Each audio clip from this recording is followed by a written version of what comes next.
재발을 막는 내성발톱 치료. 단순히 내성발톱의 통증을 가라앉히는 것을 넘어 왜 자꾸 반복되는지, 재발의 고리를 끊어낼 방법은 무엇인지에 대해 외과 전문의의 시선으로 깊이 있게 다뤄보려 합니다. 우리가 흔히 겪는 내성발톱은 발톱의 옆면이 주위의 부드러운 살 속으로 파고들면서 염증과 통증을 유발하는 상태를 말합니다. 바쁜 직장인분들이나 오래 서서 일하시는 분들 사이에서 유독 많이 발견되는 이유는 무엇일까요? 가장 큰 원인은 발톱을 깎는 습관에 있습니다. 모서리를 너무 짧게 혹은 둥근 모양으로 깊게 깎으면 발톱이 자라나면서 옆면의 살을 자극하게 됩니다. 즉, 내성발톱은 잘못된 관리와 외부적인 압박이 결합되어 나타나는 해부학적 결과물이라고 볼 수 있습니다. 치료의 시기를 결정하기 위해서는 현재 내 발 상태가 어느 단계에 와 있는지 파악하는 것이 중요합니다. 초기 단계에서는 발가락 끝이 약간 붉어지면서 눌렀을 때만 통증이 느껴집니다. 이때는 신발만 편하게 바꿔도 호전되는 경우가 많습니다. 중간 단계에서는 통증이 지속되고 붓기가 심해집니다. 발가락 주변에서 진물이 나오기 시작하며 걷기가 불편해집니다. 마지막 진행 단계에서는 세균 감염으로 인해 고름이 생기고 상처 부위가 덧나면서 살이 과도하게 증식하는 유가종이 형성됩니다. 악취가 동반되기도 합니다. 염증이 심해지기 전에 적절한 의학적 조치를 취하는 것이 고생을 줄이는 가장 빠른 길입니다.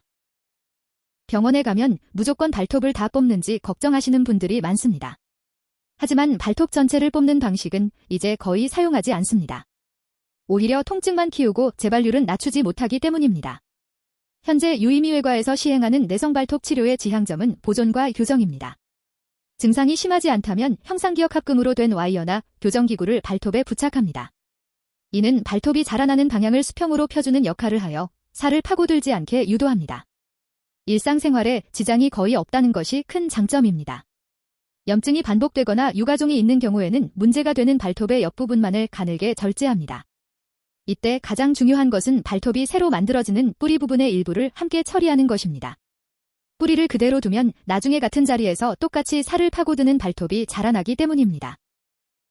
발가락은 미세한 신경과 혈관이 밀집된 예민한 부위입니다. 내성발톱 치료를 위해 병원을 선택하실 때는 외과적 처치 전문성을 반드시 따져보셔야 합니다. 단순히 튀어나온 살을 깎아내는 것은 임시 방편일 뿐입니다. 발톱의 곡률, 주변 조직의 유착 정도, 환자의 보행 습관까지 고려하여 재발 요인을 근본적으로 제거해야 합니다. 환자 발톱 상태를 정밀하게 분석하여 최대한 본래의 기능을 살리면서도 통증의 원인을 뿌리 뽑는 데 집중해야 합니다. 성공적으로 치료를 마쳤더라도 이전의 습관으로 돌아간다면 다시 병원을 찾게 될 수 있습니다. 건강한 발걸음을 되찾으신 내성발톱 환자분들께 늘 강조하는 3가지 수칙이 있습니다. 첫 번째, 발톱은 일자로 깎아야 합니다.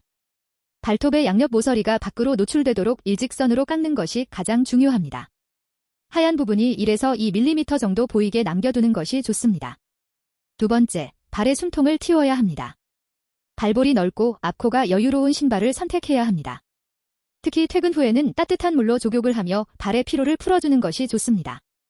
세 번째, 건조함과 청결 유지입니다. 발가락 사이사이를 잘 말려주는 것만으로도 염증 예방에 큰 도움이 됩니다. 작은 가시 하나만 박혀도 온 신경이 집중되듯이 발톱의 통증은 우리 삶의 반경을 좁게 만듭니다. 더 이상 내성발톱의 고통을 참으며 걷지 않으셨으면 좋겠습니다. 부끄러워하거나 숨겨야 할 병이 아닙니다. 조금만 용기를 내어 전문가를 찾는다면 생각보다 간단하게 그리고 확실하게 좋아질 수 있습니다.